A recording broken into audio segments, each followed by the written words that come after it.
the goal of my presentation tonight is to speak to you about what the science says about weight loss and an anti-inflammatory diet. So my comments will focus on that tonight. I hope you enjoy the presentation. My primary goal, and always the primary goal that I have when I give a talk, is I want to empower you to live a life that's healthier, longer, and more abundant. And, you know, that's all within our hands. And what are you willing to do to add years of fun and vitality to your life? Because right now we are living in a time that, yes, we're living longer, but the question is, are we really living better? And are we really living in a way that's fun and vital, and the vitality remaining with us till later in life? And my primary goal is to empower you to do that.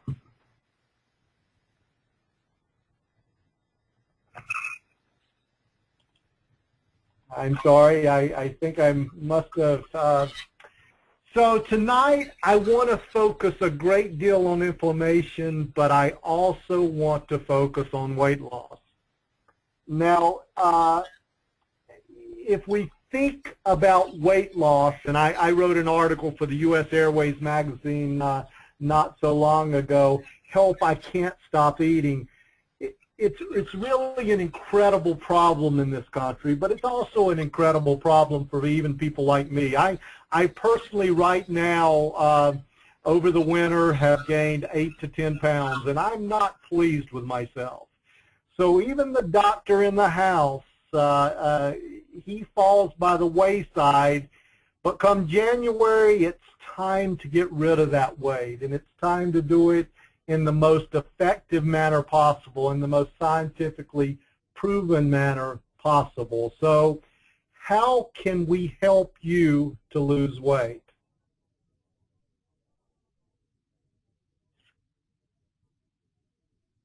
I'm sorry, my slides are going backwards, but I think my assistant Allison is helping them go forwards. So if you look at this particular slide, you get an idea of how difficult obesity is in the U.S. And basically what is shown in this slide is the United States, in particular states in the United States, in 1990 and 2000 and 2010. And as you look at each individual state, you'll see a color that designates the percentage of people within those states who are morbidly obese. Now, this is not overweight and obesity, because right now you get up to around 70% of the population. But this is merely, these are people who are intently overweight, BMIs greater than 30. And if you look in 1990, most of the states were blue. The black states, we had no data. 10 years later, you see dramatic increases in obesity. Then another 10 years later, you see, once again, this incredible jump in the number of people who are obese in this country. This is absolutely devastating. It's absolutely devastating for this country.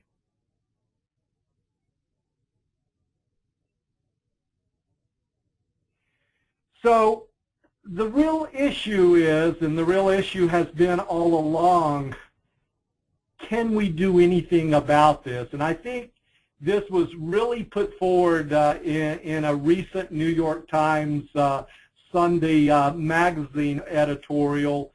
Do you have to be superhuman to lose weight?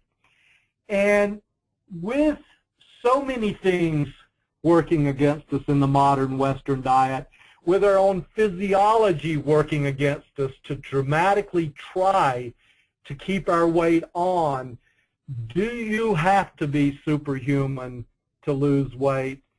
And the answer I'm going to give you is no, you don't have to be superhuman, but you better know what you're doing. And what do I mean by know what you're doing?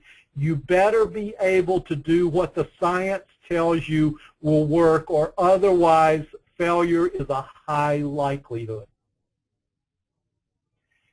So with all this obesity, obesity gives rise to inflammation, and we used to think that fat cells that gave rise to fat tissue were simply there to store energy.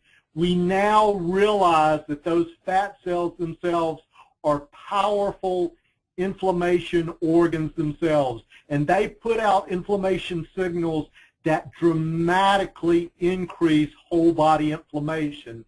So obesity, which is dramatically increasing and has dramatically increased over the last 30 years, is giving rise to more and more inflammation, and that inflammation gives rise to a whole variety of human diseases. For example, 21 million Americans have diabetes, 250 million worldwide. That's a 50% increase in the last 10 years. Allergies, more than 50 million people in America. That's a 100% increase in prevalence of hay fever in the last 3 decades. Cardiovascular disease and inflammatory disease remains our primary killer. Cancer now being recognized as an inflammatory disease, a major killer. Arthritis, asthma, obesity. 70% of Americans are either overweight or obese. The U.S. ranks #1 in healthcare spending and number 37 in performance. And that's not because we don't do a good job in healthcare, but it's because the obesity epidemic is driving inflammation, which is driving these devastating diseases. So here are a few examples of inflammatory diseases. Folks, when I give seminars all over the country, and folks ask me, what is inflammation? Well, inflammation, quite simply, is when white cells that are supposed to protect your body move out of the bloodstream and move into tissues, and once they move into tissues, they start disrupting those tissues and destroying those tissues. Now, they think those tissues are harmful. They think that there are parts in those tissues that are harmful, so they cause autoimmune responses. Now, if that happens in your joint, you have rheumatoid arthritis. If it happens in your skin, you have psoriasis. If it happens in the inner linings or the small airways of your lungs, you have asthma. If it happens in your coronary artery, you have heart disease. If it happens in your brain, you have Alzheimer's disease or depression. If it happens in your gut, you have Crohn's disease. In your lower gut, you have ulcerative colitis. But these are all driven by whole body inflammation, which is then driven by obesity.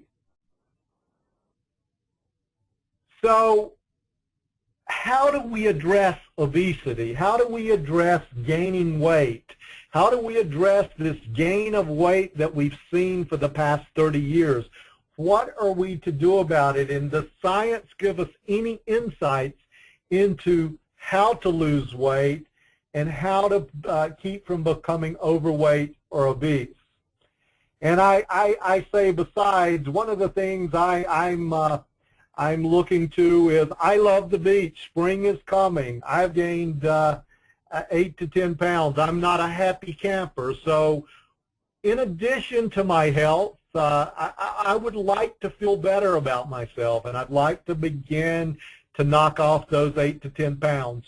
So right now, I join you. I join all of you because I am in weight loss mode. And I'm going to tell you what weight loss mode looks like for Dr. Chilton. Well, let me tell you what it doesn't look like. It doesn't look like the first thing that I find on the internet. You can look anywhere out there, and there's people who are writing books without scientific credentials. There are people who are putting out plans without the scientific credibility behind them. And you can find just about anything that you want to tell you how to lose weight. But there are only a few scientifically proven ways to lose weight, and that's what I want to talk about. It really is extraordinarily confusing out there. So I'm going to start out with one thing that you guys are going to say, wow, I knew that. That's no big deal. But it becomes a big deal in the way that you think about it. So step one to losing weight, step one for me losing weight is I have to embrace an equation. And that equation simply says that if I consume calories, those calories must be burned, and if they're not burned, I will gain weight. So over the last 4 or 5 months, I've obviously consumed a great deal more calories than I've burned. I've been traveling constantly. I haven't been exercising. I haven't been burning calories. And so if I consume more calories than I burn, I will gain weight. Now, it doesn't matter what you read. It doesn't matter what you hear. It doesn't matter what someone tells you. That is the basis of weight loss and weight gain. Now, it's some simple math that comes into play. If I consume 3,500 more calories, 700 more calories a day for 7 days than I burn, then I'll gain 1 pound a week. If I remove 500 calories a day for 7 days, I'll lose 1 pound in a week. Now, the most that you can safely lose is around a pound and a half or so per week. So we never want to push anyone. So when you see on the front of these magazines that someone lost 10, 15, 20 pounds in a week, that's theoretically impossible. To lose that amount of calories in a week, you would have to take 3,500, and if they said they lost 20 pounds, times 20, and that's more than all the calories that they could have possibly consumed in that entire week. So this is a long process, but it's a steady process. So in the studies that we've done, our last study that we published on in this area, our participants lost 1.5 pounds per week. So 1.5 pounds per week is what you're shooting for. So let's talk about what typically happens to folks. I call this Maria's dilemma. Every time you think about eating, I have to do in my head what's called a benefit to cost ratio. Now, that doesn't mean necessarily that I don't eat the food that I'm looking at, but if I'm going to eat the food that I'm looking at, I have to realize the cost of the food. If I go to Starbucks in the morning and if I get a 500-calorie cappuccino, well, that means that I'm going to have to get on that elliptical, and I'm going to have to stay on that elliptical somewhere around 45 minutes to burn that cappuccino. So maybe the cappuccino's worth it, but we have to realize that it is a balance. So Maria's dilemma, let's say she goes to a fast food restaurant. Let's say Chick-fil-A. Chick-fil-A has a bunch of really good food that can be diet food if we make the right choices. So she goes, her first choice is grilled chicken on a whole wheat bun, 350 calories. She's made a great choice. Now the dangerous question. Would you like a combo meal? And it comes with fries and a shake. So she decides she will live a little with a medium fry And after all, that's a strawberry milkshake, and strawberries are healthy after all. Now with these 3 words, the fries have 380 calories, 19 grams of fat. The shake has 710 calories, 20 grams of fat. And she has taken in 1,500 calories from a healthy fast food restaurant, or one of the most healthy fast food restaurants. So let's look at what that has done. She has essentially taken in half of her calories for the day. Now, to get rid of that, Maria's got to go and run around the track or on a treadmill for almost 2 hours to burn what she's just done by getting the combo meal. So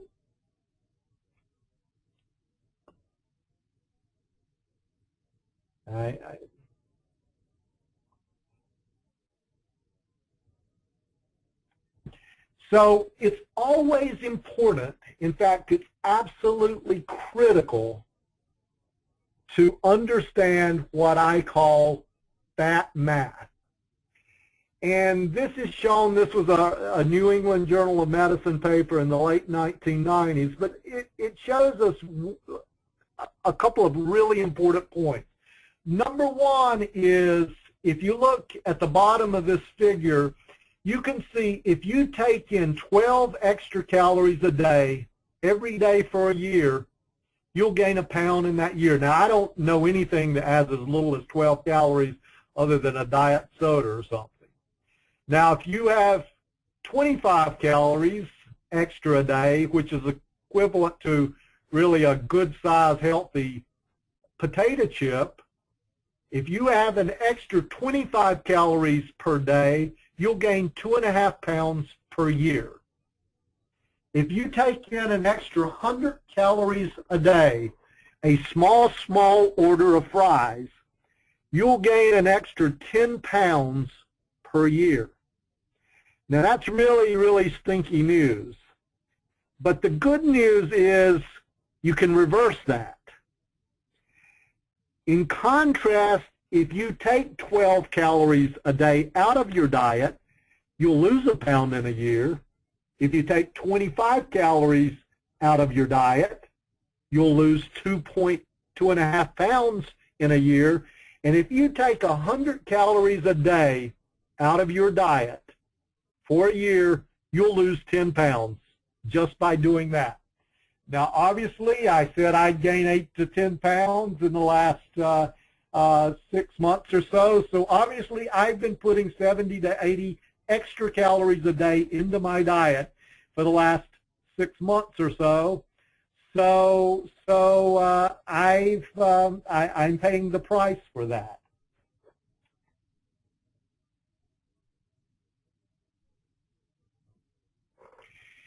This shows it another way, and this is a study that came out in 2003. And this particular study injects exercise into the program. In this particular study, there were 2 groups. There was a high exercising group, it's the high physical activity, HPA, and then there was a regular physical activity group. Now, both groups were told how to reduce their calories, roughly 500 calories per day reduction to their diets. Now you can see that both groups, after 6 months, lost 8 or so kilograms. Now that's somewhere around 15, 16 pounds. So we would all love to lose that amount of weight in 6 months. However, if you look at the dark dots, and this is on the right, if you look at the dark dots on the right, or if you look at the open bars were if the people exercised and continued to exercise after they lost the weight.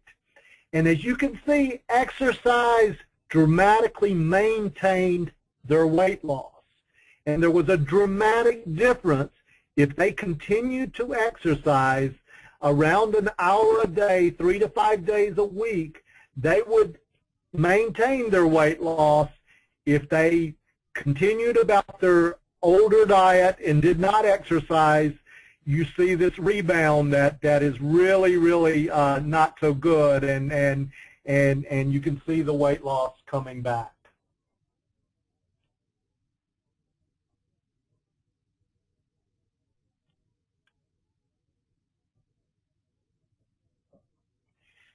So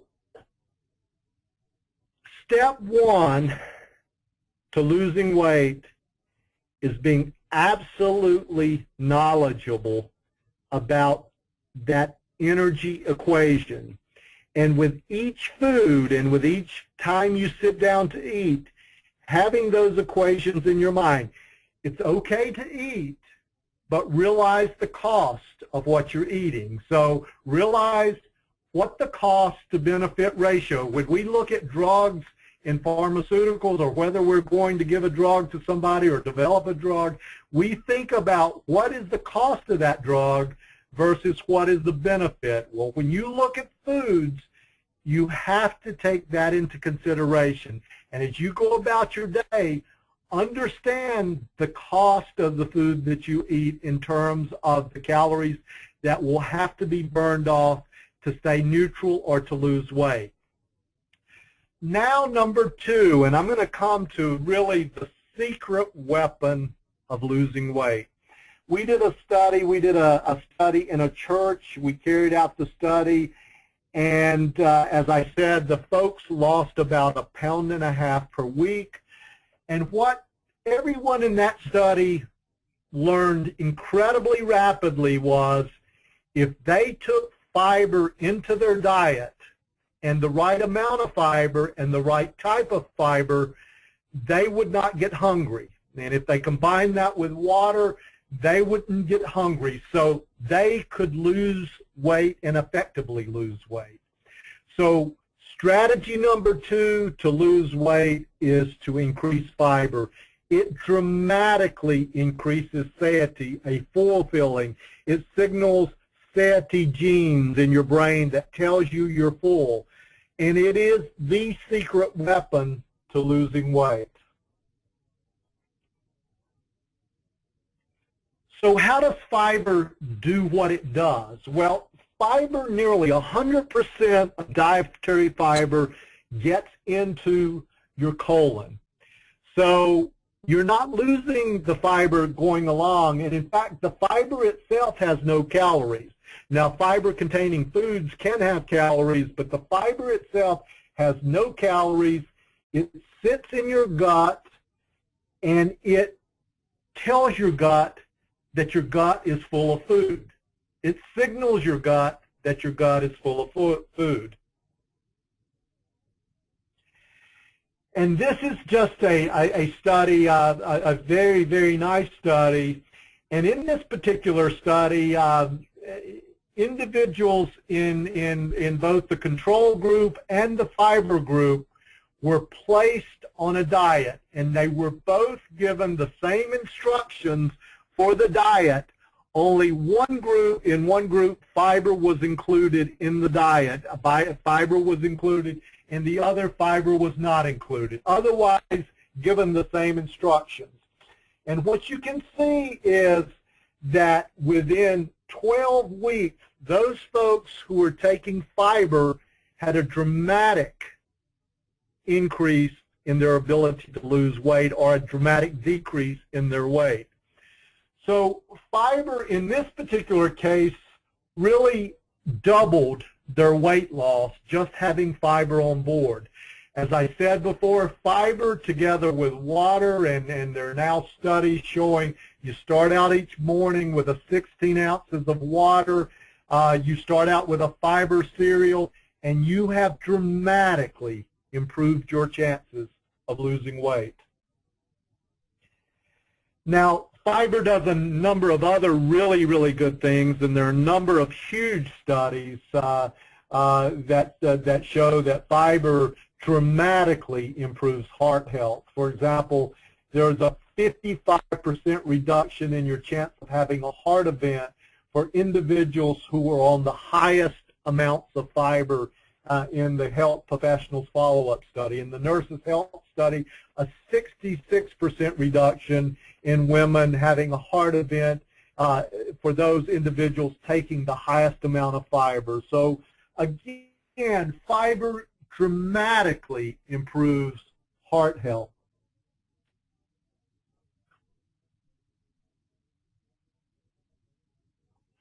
Fiber protects against diabetes, and this is a complex slide, and I'm not going to go through all the science of the slide, but basically what the slide says is it at any glycemic load, at any amount of sugar that you take in, now I'm not saying take in sugar because sugar is the #1 enemy, but at any glycemic load, having high amounts of fiber in your diet, high amounts of fiber will reduce insulin levels and dramatically improve your insulin status. So it protects against diabetes.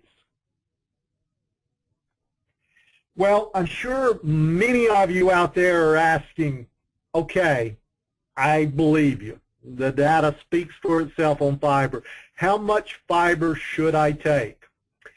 Well, if I can get a woman to take 20 to 25 grams of fiber a day, or if I can get a man to take 30 to 35 grams of fiber a day, we'll never have to have a calorie conversation again, because those amounts of fiber will make you full. Now, I'm sure a lot of you are sitting out there going, I could never eat that amount of fiber. Well, you can. A cup and a half of Fiber One cereal or Kashi cereal in the morning will give you 12 or so grams of fiber. Some blueberries, blackberries on top of that, another 3 to 4. A pear in the middle of the day, 7 grams of fiber. A Fiber One bar as your snacks in the middle of the day. Another 8 to 10 grams of fiber. Vegetables, large amounts of vegetables, 8 to 10 grams of fiber per large vegetable platter. So getting to those levels of fiber are quite doable. Now, there are a couple of really, really important points here. Number one is at least 30% of that fiber should be soluble. Now, what does that mean? I can't give you all the foods that are soluble fiber, but Google soluble fiber in the foods. If you go to my last book that I published, Made to Crave with Lisa Turkhurst, the action plan, we have soluble and insoluble fiber foods, and it's also really important to drink water with that fiber. Now, if you don't at least have 30%, it's best if you have more and you drink water, you're going to have issues. You're going to have issues with gas.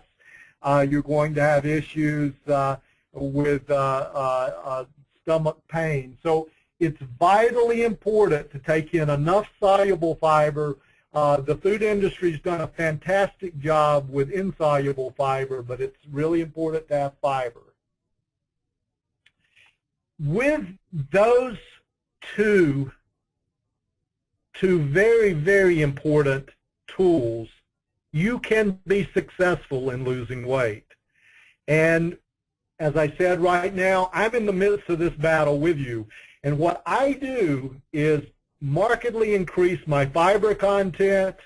I watch my calories, and that's the magical combination to lose weight. So that's the weight loss part of it. Now I'm going to come to exercise in a minute because it also plays a role. But the modern Western diet in and of itself is highly pro-inflammatory, and it really, really does a lot of nasty things to us, including inducing obesity, but also it, by its very nature, induces a type of malnutrition, a malnutrition of excess by itself. So what else can you do to help you lose weight, but also avoid this modern American diet that is absolutely destroying our health? Well, number one, choose the right foods. Now, sometimes it's difficult to get the right foods or the right bioactives in the foods within the foods themselves, and that requires supplements and a specific approach to exercise. Now, let me speak to all of those.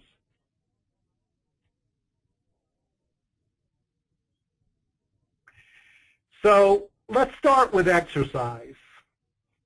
Increase your exercise and exercise the right way. Now that's one of those, once again, kind of like the first point, that's common sense. I'm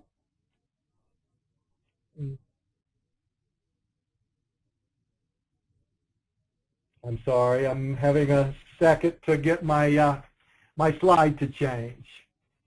But we really don't have an alternative. I mean, the exercise alternative, I love this cartoon. What fits best into your busy schedule? Exercising 1 hour a day or being dead 24 hours a day? Exercise is truly miraculous in its ability to protect our health. Exercise has dramatic benefits. Exercise does something that I love to think about, and I think about a lot. It induces what's called adaptive stress. And what it does is it stresses your body, and when you first start doing it, really stresses your body, but your body adapts to that stress. And once it adapts to that stress, it starts to do some very miraculous things to protect your body. It increases your lifespan. It dramatically increases your muscle mass. Let me address that point real quickly. In the study that we did, there were a number of people who just wanted to follow the dietary portion of our study.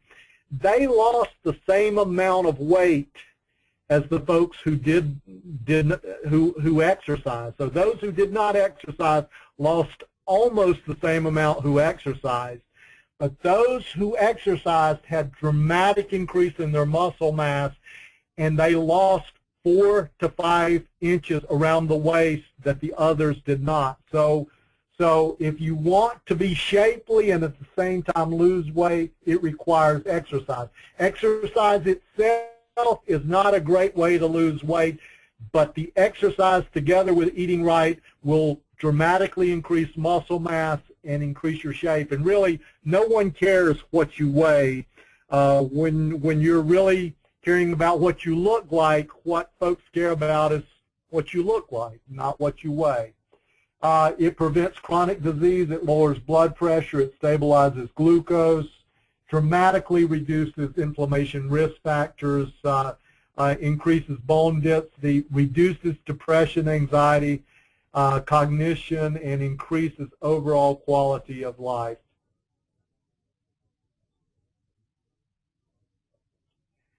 So when I say exercise and exercise the right way, there's kind of good news and there's bad news.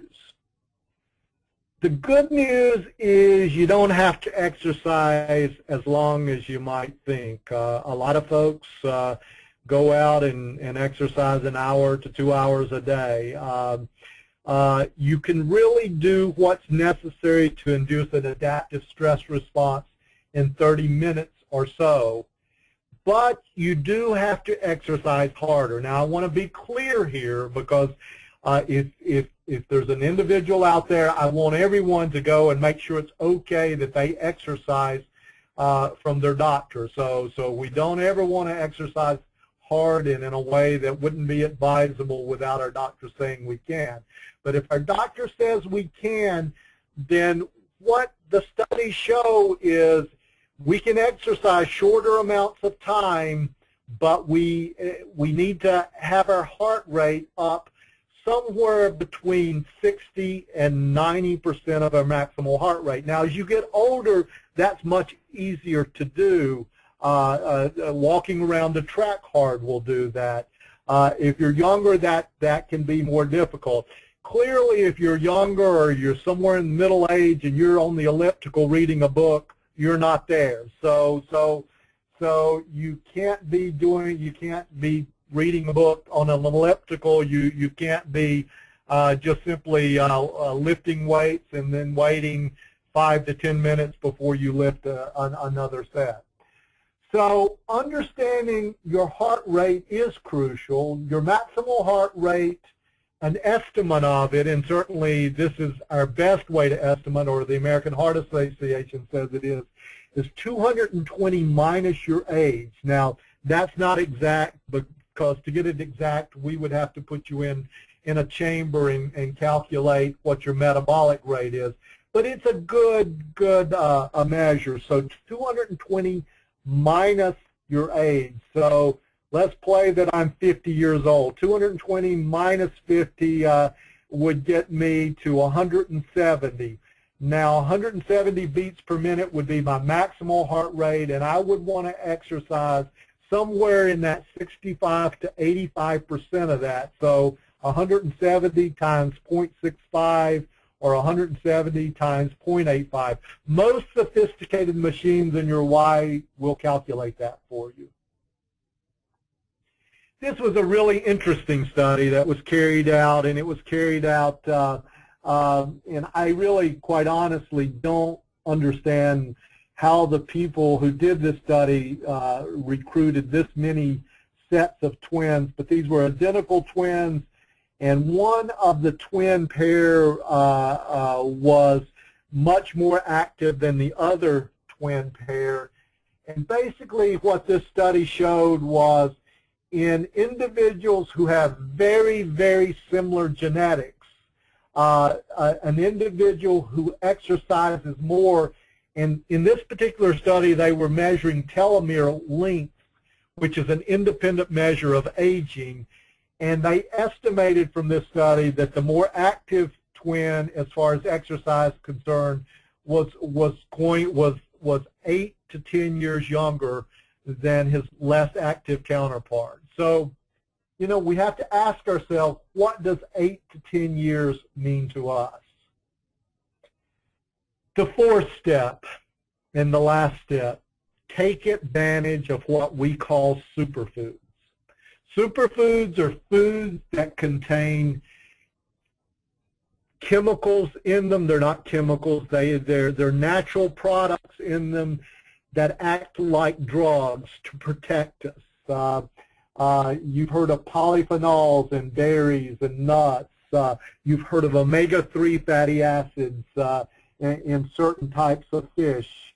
So it's critical, and I'm going to tell you why in a second, why it's critical.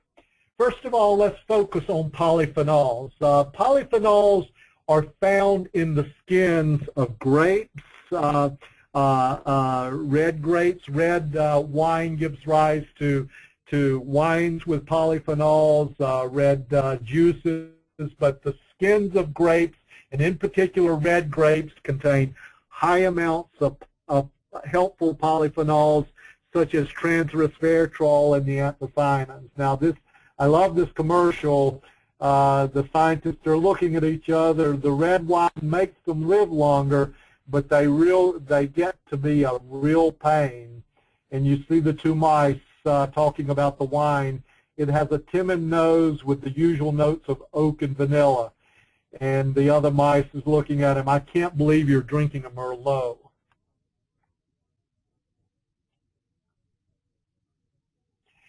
Now, we began to understand that there might be something special about polyphenols with something called the French paradox.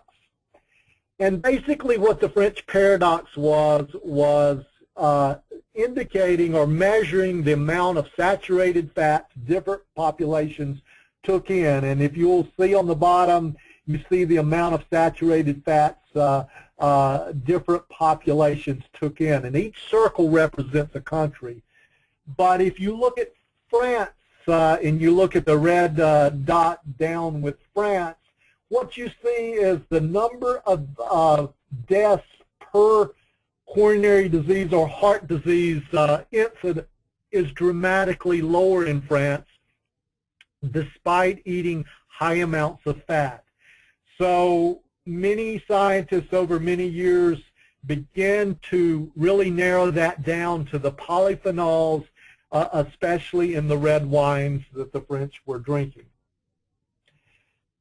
Now, polyphenols are powerful, and they don't have to be in red wines. If you're not a wine drinker, they can certainly be in berries, in particular blueberries, blackberries, red wine, pomegranate. The two most studied polyphenols are transresveratrol and anthocyanins. Again, those are found in the red wines and the dark skins.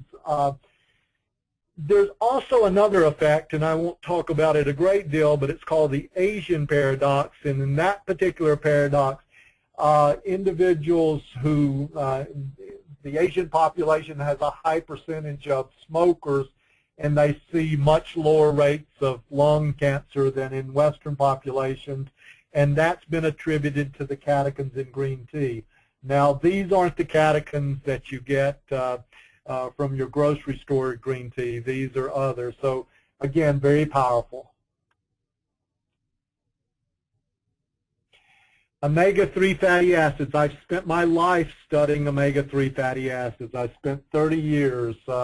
You can certainly find them and this is a beautiful piece of salmon. You can also find them readily available in important amounts in dietary supplements.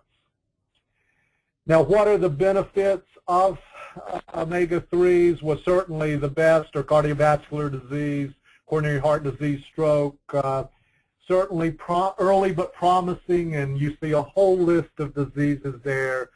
The evidence is also outstanding in early childhood development, retinal and brain development, and there is some evidence in cancer, but there's really an emerging evidence. There's been an evidence for a long time in heart disease and coronary artery disease. There's a real emerging interest in Alzheimer's disease and mental illness, certain mental illnesses. And this slide just shows the incredible power of omega-3s. In this particular study, if you see on the left, this was from the Physician Health Study, and what it basically shows is those individuals with the highest amounts of omega-3s, the highest amounts of omega-3s have a 90% reduction in their chance of having a heart event. If you don't take omega-3s, this right figure may be the reason you start.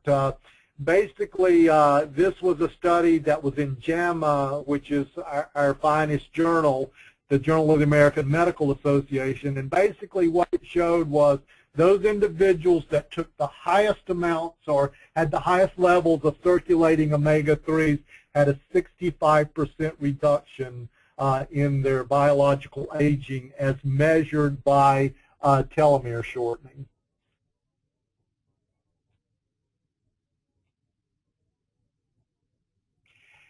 There's been a dramatic increase in the use of omega-3s for certain mental illnesses.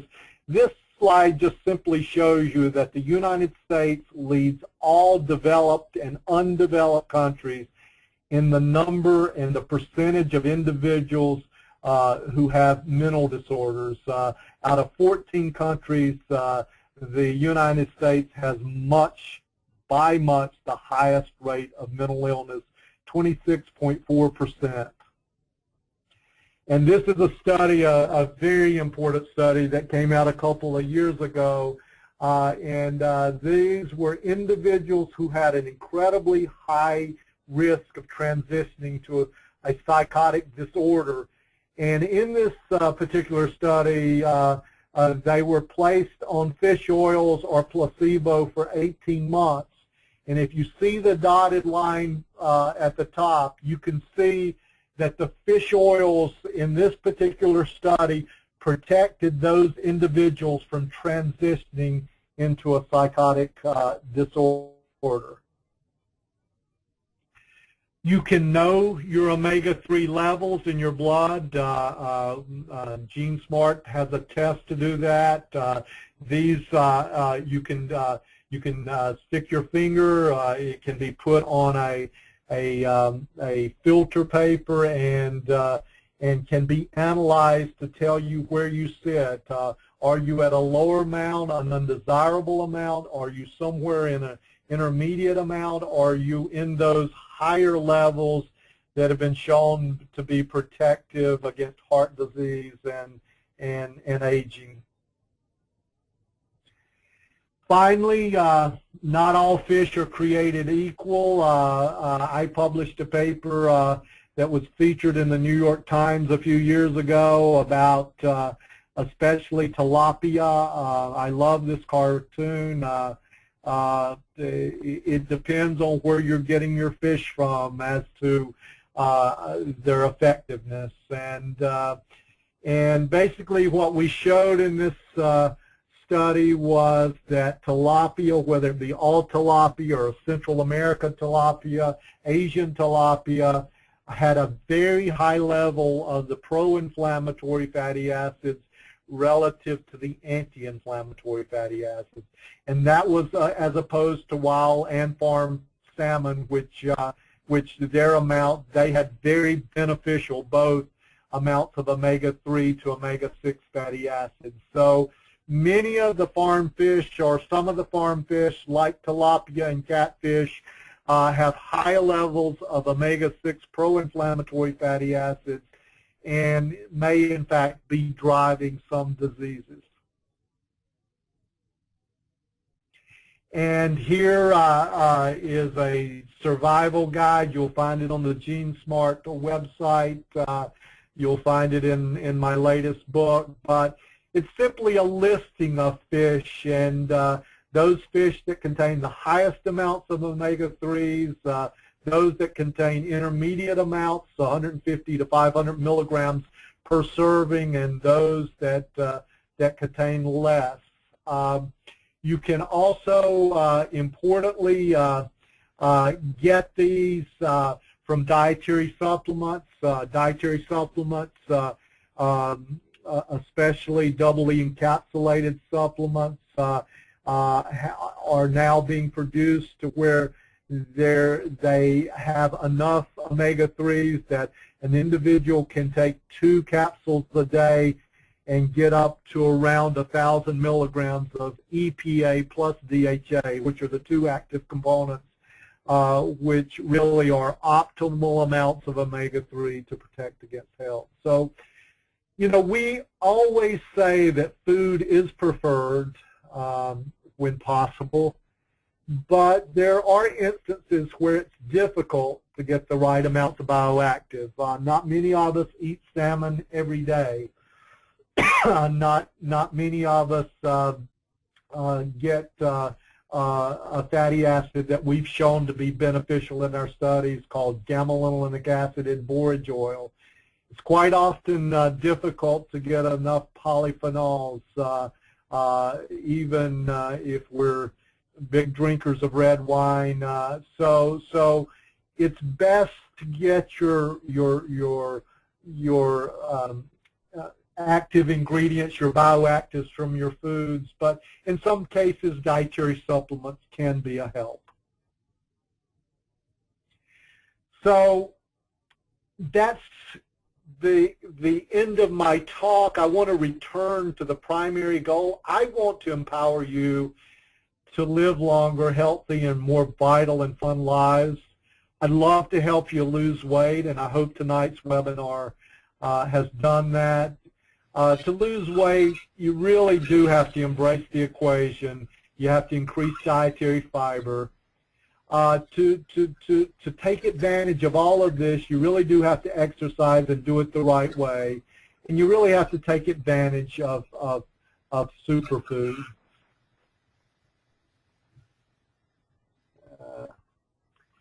So what now? I hope that that you will utilize the tools that you've been given tonight.